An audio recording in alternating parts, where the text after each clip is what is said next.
이어서 지구촌 개벽 소식입니다. 새로운 변이 엠폭스 환자가 아프리카 대륙을 넘어 유럽, 미국에서도 발생하고 있는 가운데 과거 엠폭스에 감염됐던 한 남성이 당시 자신의 주된 증상을 공유하며 사람들에게 조언과 주의를 당부하고 나섰습니다. 가장 고통스럽고 힘들었던 증상은 다름 아닌 밤에 잠을 못 잤다는 것입니다. 2022년 엠폭스에 걸렸던 미국인 승무원 조 씨는 최근 틱톡 영상에서 자신이 엠폭스를 앓았을 때 발진 수포보다 더 심각한 증상이 하나 있었는데 바로 수면 장애였다고 주장했습니다. 당시 조 씨는 가슴에 몇 개의 돌기가 생긴 것을 발견한 후 병원으로 가서 혈액 검사와 소변 검사를 받았습니다. 호텔로 돌아와 휴식을 취하고 있을 때 엠폭스에 감염됐다는 소식을 들었고 3주 동안 호텔방에 격리돼야 했습니다. 그는 밤에 잠을 자려고 하는 것이 가장 힘들었다며 귀 안쪽과 두피에 여러 개의 수포가 생겼고 이 때문에 두통이 자주 발생해 잠을 이루기 힘들었다고 설명했습니다. 이어 그는 처음 3일이 가장 고통스러웠고 얼굴에도 통증이 있었지만 주로 귀와 뒷머리에 통증이 심했다며 밤에 잠을 잘 수 없었고 귀에 통증이 심해서 두통이 심한 것 외에 얼굴 발진은 단순 여드름처럼 아팠다고 말했습니다. 엠폭스에 걸리면 경계가 명확하고 중앙이 파인 수포성 발진이 나타납니다. 대체로 반점에서 시작해 구진, 수포, 농포, 가피 등 여러 단계로 진행됩니다. 초기에는 뾰루지나 물집처럼 보일 수 있지만 통증과 가려움이 함께 나타나기도 합니다. 영국 일간 미러 등 외신에 따르면 최근 엠폭스 이슈로 틱톡에 자신의 경험담을 공유하고 있는 조 씨는 얼굴에 몇 개, 몸 전체에 몇 개를 포함해 여전히 천연두로 인한 흉터가 남아있다고 밝혔습니다.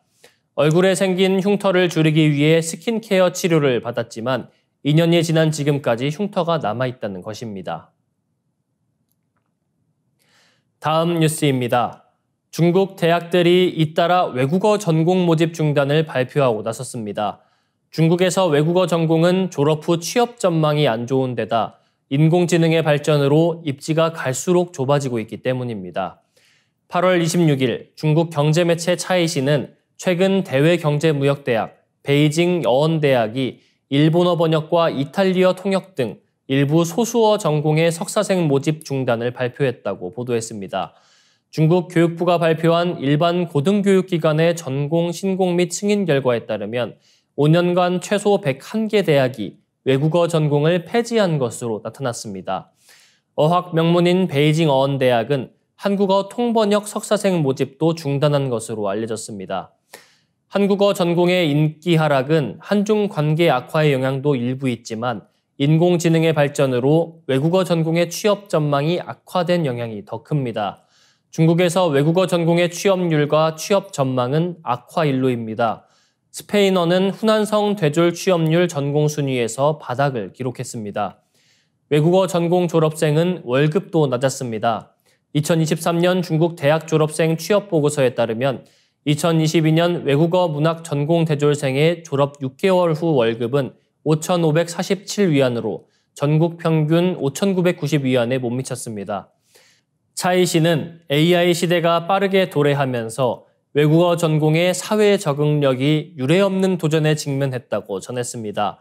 전문가들은 AI의 급속한 발전으로 외국어 구사 인력에 대한 사회적 수요가 감소할 것이며 특히 외국어 전공자와 번역 업무가 직접적인 충격을 받을 것으로 분석했습니다. AI 발전이 가져온 충격에 대해 베이징 외국어대 외국어교육연구센터 다이만툰 교수는 대학이 AI와 외국어 인재 양성을 경쟁하고 있으며 비교 대상은 속도가 아니라 질이라고 말했습니다. 다음 뉴스입니다. 한국이 핵무기 개발을 시작하면 중간 단계에서 멈추기 어려울 것이라는 분석이 나왔습니다. 한국은 이미 1년 안에 핵폭탄을 만들 수 있는 장비와 기술력을 보유한 것으로 평가됩니다. 10년 전 기준으로도 4,000개 이상을 만들 수 있는 환경이었다고 미국 전문가는 추정했습니다. 핵폭탄을 갖게 되면 북한과 서로 무기를 축소하는 상호 군축 협상을 하기 더 쉬울 수 있다는 낙관론과 그보다는 군비 경쟁이 더 치열해질 것이라는 비관론이 맞섭니다. 지도자들이 핵무기 사용을 선택지에 올리면 한국 측 핵폭탄 개발의 끝은 공동 파멸이 될 수 있다고 영국 주간 이코노미스트가 우려했습니다. 이코노미스트는 8월 15일 한국이 핵폭탄을 갖게 되면 어떻게 될까라는 제목의 기사에서 한국의 핵무기 개발 능력과 정치적 가능성, 그 결과 등을 심층 진단했습니다. 이 매체는 한국 내 핵무장 논의를 전하면서 이 시나리오는 한때 공상과학처럼 보였던 것보다 리얼리티쇼에 더 가깝다며 심지어 윤석열 대통령은 지난해 초 한국이 자체 핵무기를 개발하는 방안을 공개적으로 숙고했다고 전했습니다. 핵무기 개발에 대한 지지 여론이 북한의 핵무기 증가로 일부 높아진 점도 언급했습니다. 이코노미스트가 인용한 아산정책연구원의 최근 여론조사 결과를 보면 약 70%의 한국인이 핵무기를 보유해야 한다고 생각하는 것으로 나타났습니다. 이코노미스트는 한국은 과거 핵무장을 시도한 적이 있다며 이 구상은 최근 몇 년간 비주류에서 주류로 옮겨갔다고 설명했습니다. 윤 대통령은 핵무기 개발 언급 후 한국은 미국으로부터 핵무기로 동맹국을 보호하겠다는 약속을 받았습니다. 도널드 트럼프 전 대통령이 재선에 성공하면 한국은 미국의 핵 우산을 기대하기 어려워질 수 있습니다. 트럼프 전 대통령은 과거 재임 시절 주한미군을 철수하겠다고 지속적으로 압박했습니다. 트럼프 행정부에서 CIA 국장과 국무장관을 지낸 마이크 폼페이오는 한국의 자체 핵 능력 개발에 대한 질문에 북한의 무기고를 감안할 때 우리가 반대할 이유가 없다며 합리적이라고까지 말했습니다. 이코노미스트는 한국과 북한 양쪽에 검증되지 않은 지도자들이 핵 방아쇠에 손가락을 얹게 될 것이라며 이 드라마의 피날레는 그들이 실수로 아마겟돈으로 빠져드는 모습을 보여줄 수도 있다고 경고했습니다. 상제님께서는 씨름판 때는 조선의 38선에 두고 세 개의 상씨름판을 붙이리라. 애기판과 총각판이 지난 뒤에 상씨름으로 판을 마치리라 라고 하시며 우리나라를 중심으로 세계 상씨름의 판을 마친다고 하셨습니다.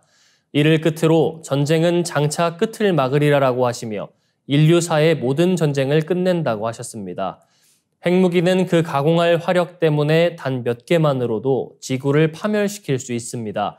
세상을 불행하게 하는 상극의 모든 불기운을 정리해야만 가을의 조화낙원을 열 수 있습니다. 이에 상제님께서는 선천상극 천지의 불기운이 폭발하지 않도록 화둔이라는 제어 장치를 걸어두셨습니다.